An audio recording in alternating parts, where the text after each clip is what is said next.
अगर आप नोएडा के अंदर इंटरव्यू देने का सोच रहे हो तो आज की वीडियो में मैं आपके लिए लेके आया हूँ प्रयाग हॉस्पिटल। प्रयाग हॉस्पिटल आपने सुना होगा अगर आप नोएडा में रहते हो।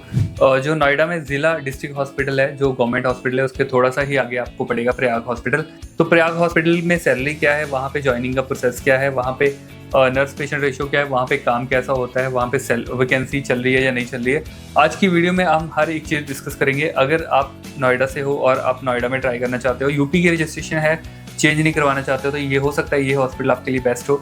तो आज की वीडियो प्रयाग हॉस्पिटल के ऊपर है। तो सबसे पहले हम इसकी लोकेशन की बात करते हैं। तो ये पड़ता है सेक्टर 41 नोएडा में। तो अगर आपको यहाँ पे आना है तो सबसे नियरेस्ट जो मेट्रो स्टेशन है वो है सिटी सेंटर नोएडा। तो बेड्स की अगर बात करें तो 120 बेड का ये हॉस्पिटल है। बहुत ज़्यादा बड़ा हॉस्पिटल नहीं है, आप बाहर से देख भी सकते हो। इस सामने से भी ये काफ़ी बड़ा दिखता है, और अगर साइड से हम देखेंगे तो साइड से भी ये थोड़ा पीछे को भी काफ़ी लंबा है, बट फिर भी 100 to 120 के आसपास ही बेड है, बहुत ज़्यादा नहीं है। लेकिन ये मीडियम लेवल का हॉस्पिटल है। स्टिल NABH एक्रीडिशन इनको मिला हुआ है, NABL एक्रीडिशन भी इनको मिला हुआ है। इस हॉस्पिटल में ज्वाइन करके अगर आप किसी और बाद में बड़े हॉस्पिटल में जाना चाहते हो तो इसका एक्सपीरियंस 110% काउंटेबल होगा, तो वहाँ पे आप जा सकते हो, कोई दिक्कत नहीं है। ठीक है, थोड़ा सा पेशेंट रेशियो की अगर मैं बात करूँ तो यहाँ पे 1:6, 1:7 वार्ड में रहता है, 1:2, 1:3 इनका ICU में रहता है। इनका डायलिसिस यूनिट भी वहाँ पे है, नेफ्रो, कार्डियो, है ना, और गैस्ट्रो, हर एक डिपार्टमेंट है इनका, हर एक तरह के पेशेंट ये लेते हैं। तो वहाँ पे मुझे लगता है नेफ्रो के काफ़ी सारे पेशेंट होते हैं, यूरोलॉजी वाले। तो आप अगर इसमें आपकी एक्सपर्टीज़ है तो वहाँ पे भी आप जा सकते हो, कोई दिक्कत नहीं है। ठीक है, वर्कलोड की अगर मैं बात करूँ तो बहुत ज़्यादा नहीं है, बहुत ज़्यादा मतलब बिजी नहीं है जैसे दूसरे हॉस्पिटल्स होते हैं, बट स्टिल क्योंकि यहाँ पे बहुत ज़्यादा स्टाफ नहीं रखते हैं, ये कम स्टाफ रखते हैं, उसकी वजह से आपको लग सकता है। लेकिन ज़्यादा चिकचिकबाजी नहीं है जैसे मैक्स या फोर्टिस वगैरह में होता है, वो वाला सीन नहीं है। यहाँ पे थोड़ा सा काम चलाऊ काम भी है, और मतलब ठीक है नर्सेज के लिए। अगर आपको यहाँ पे करना है, आराम की ड्यूटी आपको थोड़ी सी चाहिए, तो फिर आप यहाँ पे ICU वगैरह में कर सकते हो, क्योंकि वार्ड में तो हर जगह पे देखो बिजी होता ही होता है, क्योंकि वहाँ पे आपको पेशेंट मिलते हैं ज़्यादा। पेशेंट आ रहे हैं, पेशेंट डिस्चार्ज हो रहे हैं, आ रहे हैं, डिस्चार्ज हो रहे हैं, तो वो सबसे एक गंदी चीज़ होती है कि फाइलें भी रेडी करो, सब कुछ रेडी करो। इसलिए ICU में अगर आप करते हो तो बहुत ज़्यादा बढ़िया है, कोई दिक्कत नहीं है। ICU में आपको काम करने का भी मज़ा आ जाएगा। वैकेंसीज़ की अगर हम बात करें तो वैकेंसी यहाँ पे फ्रेशर के लिए नहीं है, ओनली एक्सपीरियंस के लिए है। मैं यहाँ पे गया था 1 ईयर एक्सपीरियंस के साथ, बाकी मैंने अपना होम केयर का एक्सपीरियंस बताया था, जो मेरा बीच वाला गैप था। तो इन्होंने मुझे बोला था सैलरी के बारे में, मैंने इनसे पूछा तो सैलरी इन्होंने मुझे बताई नहीं। इन्होंने बोला पहले हम आपका टेस्ट लेंगे। जैसे ही मैंने इनको टेस्ट किया था कि मतलब HR में ही आपकी इंटरव्यू हो जाएगी। पहले दिन आपकी हॉस्पिटल के अंदर जस्ट HR वाले ही इंटरव्यू लेते हैं। वहाँ पे एक फीमेल स्टाफ थी जिन्होंने मेरी इंटरव्यू ली, उन्होंने मेरे से कुछ क्वेश्चन पूछे, वो मैं आगे आपको बताता हूँ। और जैसे ही मेरी इंटरव्यू हुई उसके बाद उन्होंने बोला ठीक है आप 10 मिनट बाहर वेट करो। मैं 10 मिनट बाहर बैठा, तो बैठने के बाद एक और स्टाफ आया, उन्होंने मुझे बोला कि क्वेश्चन वाइज तो ठीक है, नॉलेज वाइज आपकी थ्योरी की ठीक है, अभी हम कल क्या करेंगे, कल या परसों तक हम आपको फ़ोन करेंगे, बुलाएंगे और आपसे 1 दिन फ्री में काम करवा के देखेंगे। तो मतलब ये वाला जो सीन है ना, आज से 2019 में जब मैं दिल्ली में, 2018 के एंड और 19 के स्टार्टिंग में जब मैं दिल्ली में आया था, तब मैं NHI हॉस्पिटल में गया था। तब उन्होंने मुझे 1 दिन पूरा काम करवाया था कि चलो आज हम आपसे काम करवा के देखेंगे कि आपकी नॉलेज कैसी है। तब उन्होंने मुझे ICU में काम करवाया, और सेम इनका भी यही हाल है। इन्होंने मुझे बोला कि पहले हम आपसे काम करवाएंगे 1 दिन, अगर आपको ICU का एक्सपीरियंस है तो ICU में भेजेंगे। ICU वाले स्टाफ आपको ऑब्जर्व करेंगे, उनका सुपरवाइजर आपको ऑब्जर्व करेगा। अगर उनको लगेगा कि हाँ भी बंदा काम करने वाला है, जब बंदे को नॉलेज है, तो हम आपको रखेंगे, नहीं तो हम आपको मना कर देंगे। उसके बाद जो भी NS वगैरह ने आपको मिलना है तो उसके बाद ही मिलना है। तो ये मुझे थोड़ा सा चीज़ ऐसा मतलब वैसे ही खराब सा लगा कि यार आप 1 दिन मुझसे फ्री में काम करवा के देख रहे हो, और फिर उसके बाद भी मुझे श्योरिटी नहीं है कि आप मुझे रखोगे या नहीं रखोगे, है ना। तो ये एक सीन है। बाकी अगर आप जाना चाहो तो आप एक्सपीरियंस ले सकते हो 1 दिन की, कैसा रहता है हॉस्पिटल का, थोड़ा आपको भी आइडिया लग जाएगा कि ऐसा एक्सपीरियंस या ऐसा ICU है तो मुझे करना ही नहीं है। हो सकता है ज्वाइनिंग के बाद अगर आपको हॉस्पिटल में भेजते तो उसके बाद आपका मन नहीं लगता, तो इससे अच्छा 1 दिन पहले ही आपको ट्राई करने मिल जाएगा। तो ये एक चीज़ है। बाकी सैलरी वाइज मैं आपको थोड़ा सा आइडिया दे देता हूँ, क्योंकि मैंने उनसे पूछा था कि मुझे एक आइडिया तो दो सैलरी का कि कितनी। तो उन्होंने बोला था कि अगर कोई स्टाफ है जिसको 1 साल का एक्सपीरियंस है तो हम उसको 22 से लेके 25 के बीच में या 26 के बीच में हम देते हैं, क्योंकि वो बहुत ज़्यादा बड़ा हॉस्पिटल नहीं था, छोटा हॉस्पिटल था, तो इसलिए। और अगर आपका एक्सपीरियंस, जैसे मैंने उसको बोला, मुझे उन्होंने पूछा कितना एक्सपीरियंस है, तो मैंने उनको बोला 1 साल का, तो पंजाब का मैंने बताया, और लास्ट सैलरी मैंने उनको 12-15 बताई, क्योंकि वहाँ पे होती ही नहीं है इससे ज़्यादा। मेरी लास्ट सैलरी 5,000 थी, स्टिल मैंने 10,000 बढ़ा के उनको 15,000 बोला, है ना।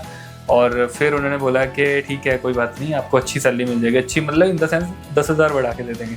जो कि वहाँ की नॉर्मल सैलरी है ना, वो मुझे दे देंगे। अभी कुछ क्वेश्चंस की पहले बात करते हैं, उसके बाद मैं अपनी एडवाइस आपको बताऊंगा कि जाना चाहिए या नहीं।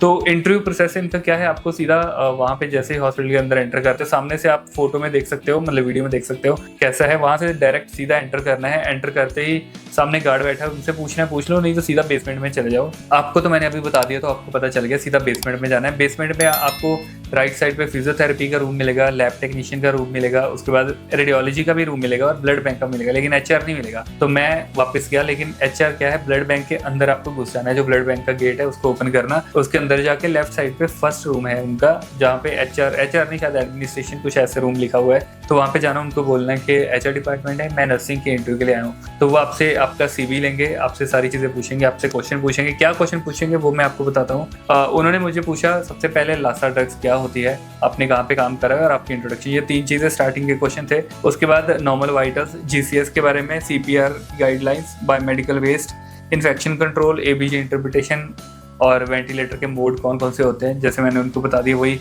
वॉल्यूम कंट्रोल, प्रेशर कंट्रोल और PRVC pressure regulated volume control, SIMV, synchronized intermittent mandatory ventilation और सीपैप। मैंने सारे मोड उनको बता दिए। एचआर वाले पूछ रहे थे उनको क्या पता है मोड के बारे में, चाहे मैं कुछ गलत भी बता दूं, बट स्टिल उन्होंने पूछा तो मैंने बताया।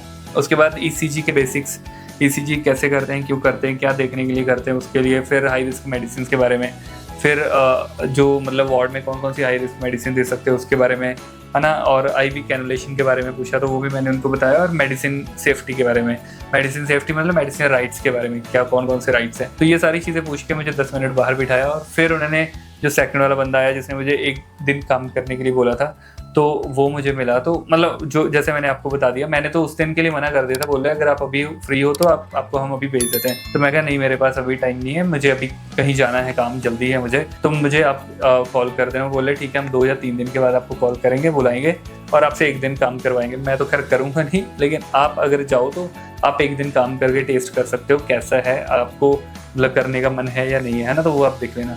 तो ये सारी चीज़ें हैं जो मैं आपको बताना चाहता था।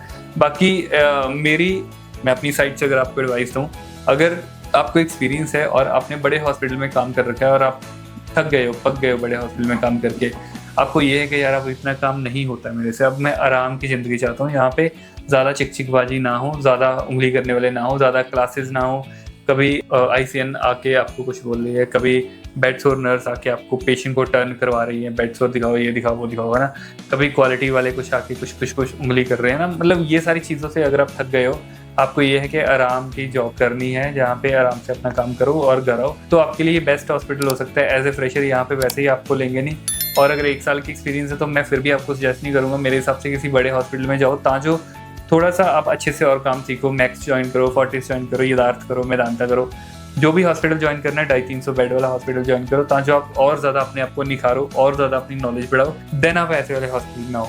मेरी साइड से यही एडवाइस है। बाकी इंटरव्यू क्लियर करने के लिए तो मैं रेडी करूँगा ही, आपको 110% श्योरिटी है। ऐसे वाले हॉस्पिटल छोड़ो, किसी भी बड़े हॉस्पिटल में चले जाओ, किसी के भी इंटरव्यू में आपको फेल नहीं होने दूंगा। उसके लिए आप मेरा कोर्स ज्वाइन कर सकते हो। कोर्स की डिटेल नीचे व्हाट्सएप के नंबर से आपको सारी मिल जाएगी। बहुत कम प्राइस में रखा हुआ है और आपको विदिन 1 वीक रेडी करके हॉस्पिटल में लगवा दूंगा। रेफरेंस मिलेगी, हॉस्पिटल का रिटर्न पेपर मिलेगा, हर एक चीज़ आपको मैं पहले ही देके भेजूंगा, ताकि आपकी जाते ही बस इंटरव्यू क्लियर करो और हॉस्पिटल में लग जाओ। तो अभी तक मैंने 1500 से भी प्लस स्टाफ को हॉस्पिटल में लगवा दिया है। तो अगर आपको वहाँ पे जाके काम करना है तो मैं आपको भी रेडी कर सकता हूँ, आप मेरा कोर्स ज्वाइन कर सकते हो। तो आज की वीडियो के लिए बस यही था। हम मिलते हैं नेक्स्ट वीडियो में, तब तक के लिए बाय बाय।